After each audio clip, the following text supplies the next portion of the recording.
thank you to our fantastic panel, all of our guests this morning, and to all of you for watching this Good Morning Britain election special. It has been a historic general election 2024, called by Rishi Sunak 6 weeks ago in the rain outside number 10 Downing Street, and ending with Sir Keir Starmer entering number 10 Downing Street as Prime Minister. A landslide for Labour, Tories decimated, Lib Dems back in third place, 4 Reform MPs, including Nigel Farage. Sir Keir Starmer promises change. Now it's time to deliver. It's been a long night, it's a new day, and we'll be back on Monday from 6 to see how Keir Starmer, as Prime Minister, takes things forward. See you soon. Well, thank you very much, Ed and Susanna, and a very good morning from all of us here. It has been quite a night, has it not? And there is plenty of political drama yet to come. We're on air with continuing coverage, following every moment as it unfolds and unpacking last night's historic results with our experts. Sir Keir Starmer will shortly become the UK's new Prime Minister after leading the Labour Party to a landslide victory. Hundreds of seats have changed hands overnight, giving him a colossal mandate. You campaigned for it, you fought for it, you voted for it, and now it has arrived. Change begins now.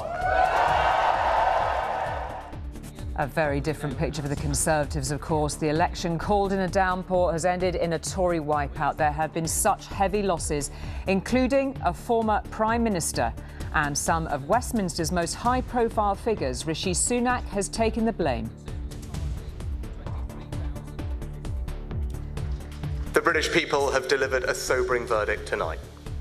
There is much to learn and reflect on, and I take responsibility for the loss.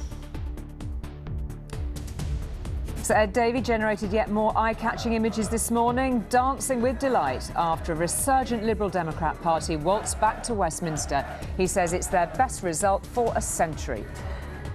Nigel Farage finally became an MP. Reform now have a parliamentary base and will be a political force to be reckoned with. And seismic shifts in Scotland with an end to almost a decade of SNP dominance. John Swinney's party swept aside by Labour.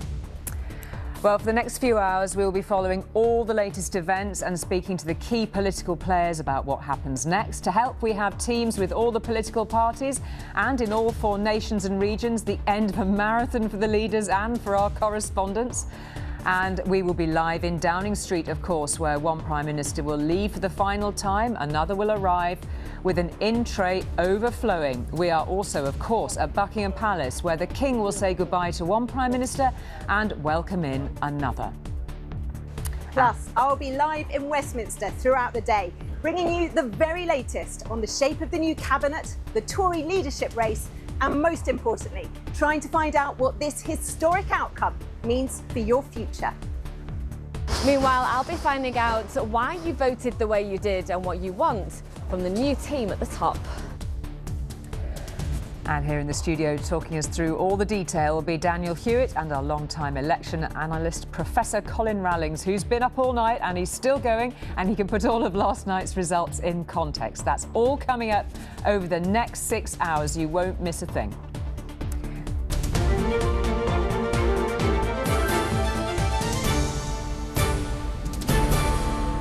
OK, in that spirit of not missing a thing, we are going to take you straight to Downing Street because all eyes are actually there. We're waiting, of course, at some point a bit later this morning that we'll hear from Rishi Sunak as he prepares to go to resign to meet the King. But we also know that Jeremy Hunt, the outgoing Chancellor who managed to hold on to his seat in Godalming so narrowly overnight. We saw images a little earlier of him arriving there at number 11 with his rucksack on, ready to pack up and move his family out of there.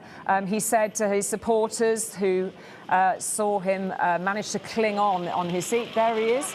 And we can see Jeremy Hunt with his family, with his young children and with their dog by the looks of it. We know there have been a couple of pets in Downing Street keeping Larry company over the last few years, but the images there of Jeremy Hunt. Let's just have a listen in.